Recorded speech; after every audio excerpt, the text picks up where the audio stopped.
예수님께서 유대 종교 지도자들뿐만 아니라 유대인이라고 표현되는 사람들과 논쟁을 하고 계십니다. 25절에 보면 유대 사람들은 예수님께 묻지요. 당신은 누구요? 요한복음 전체의 핵심 질문이라고 할 수 있습니다. 28절에 예수님께서 그 질문에 대해 말씀하십니다. 너희는 인자가 높이 들려 올려질 때에야 내가 곧 나라는 것과 또 내가 아무것도 내 마음대로 하지 아니하고 아버지께서 나에게 가르쳐 주신 대로 말한다는 것을 알게 될 것이다. 예수님께서 말씀하신 인자를 높이 들려 올려질 때라는 표현은 직접적으로는 예수 그리스도의 십자가의 죽음의 사건을 의미하겠죠. 그리고 멀리는 모세가 녹뱀을 들었을 때 그 뱀을 쳐다본 사람들이, 뱀에 물린 자들이 죽을 병에서, 죽을 하나님의 징계에서 구원을 받게 될 것을 의미하는 사건이기도 합니다. 그런데 이 인자가 높이 올려진다라고 하는 이 사건은 이 세상 사람들의 관점에서 보자면 유대인들이, 요한복음에서 유대인은 하나님께 반역하고 또 하나님을 따르지 않는 언약 백성임에도 불구하고 언약 백성이라는 허울만 남았을 뿐 실제적으로 참 언약 백성이 아닌 자들을 유대인이라 이렇게 칭한다 그랬죠. 이러한 유대인들이 예수님을 십자가의 못을 받고 땅바닥에서 위로 들어 올려 죽이는 사건을 의미합니다. 유대인들의 입장에서 인자가 높이 들려 올려진다는 것은 저주를 받은 자로서 나무에 달리는 그런 한낱 해프닝에 불과한 그런 일이겠죠.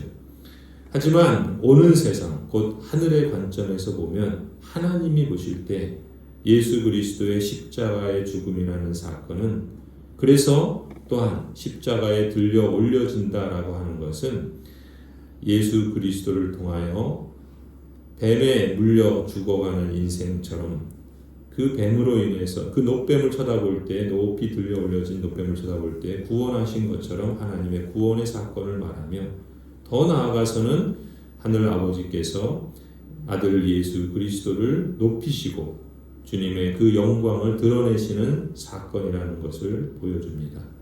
이처럼 땅의 관점과 하늘의 관점은 완전히 다른 것이죠. 그런 점에서 이 세상에 속한 사람들은 예수님을 자신들의 손으로 십자가에 죽였지만 지혜로우시고 전능하신 성부 하나님은 오히려 그 죽음을 통해서 예수님을 구원의 방편으로, 수단으로, 또 속죄의 대속의 제물로 삼으시고, 또 그 죽음을 통하여 순종하신 예수 그리스도를 높이시며 그리스도의 영광, 하나님의 영광을 드러내십니다. 이렇게 들어 올림에는 예수님의 죽음과 영광받음이라는 이중적인 의미가 담겨 있는 것이죠. 하나님은 어떤 분이신가? 하나님의 하나님 되심을 말할 때 이 세상의 상식과 생각으로는 도무지 이해되지 않는 부분들이 참 많이 있죠. 오늘 본문만 봐도 그렇습니다.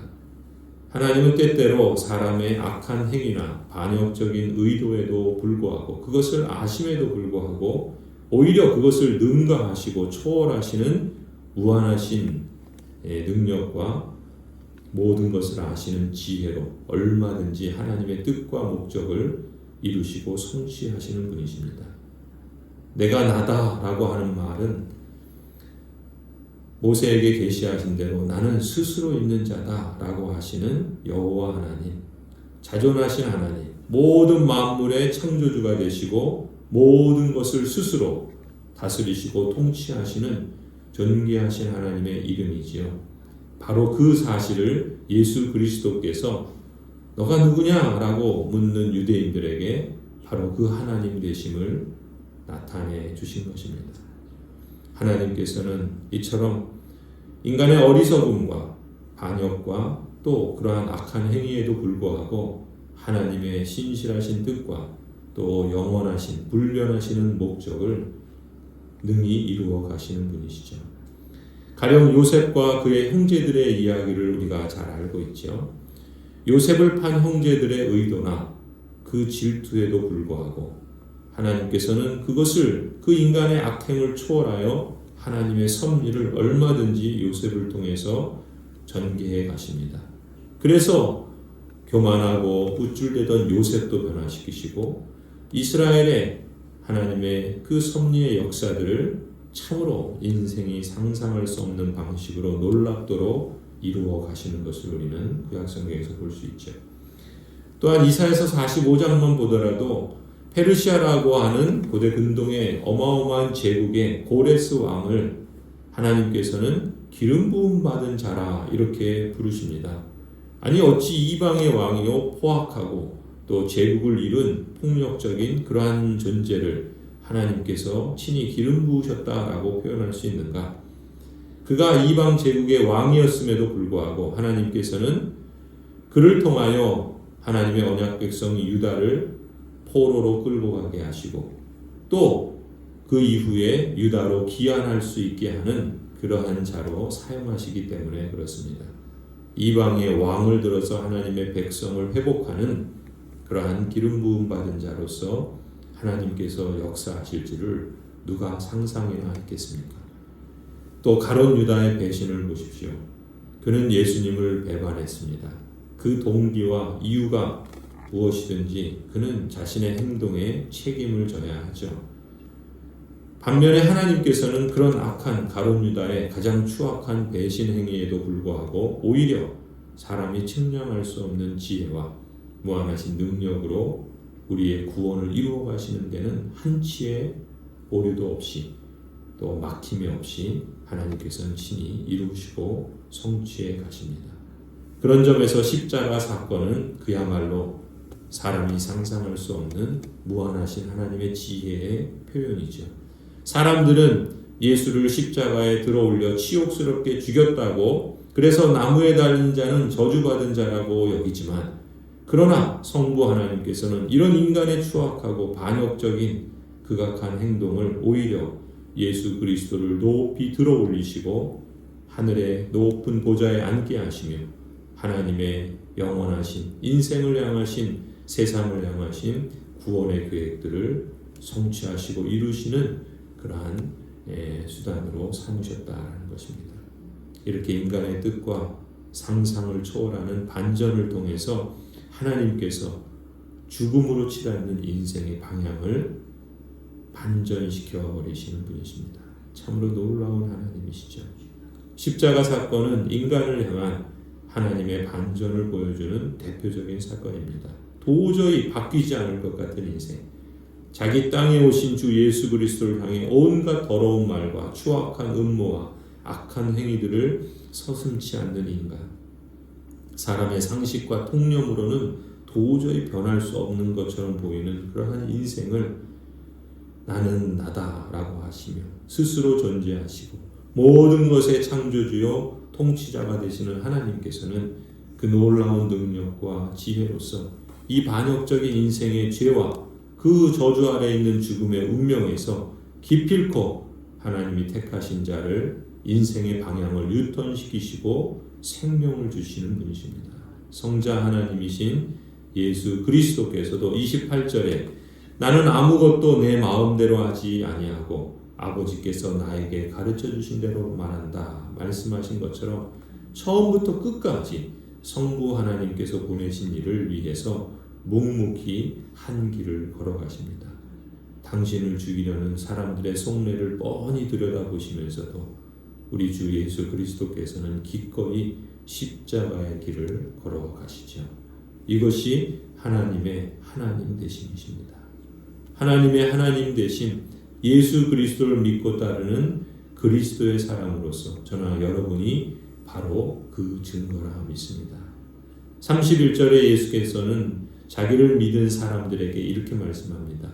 너희가 나의 말에 머물러 있으면 너희는 참으로 나의 제자들이다.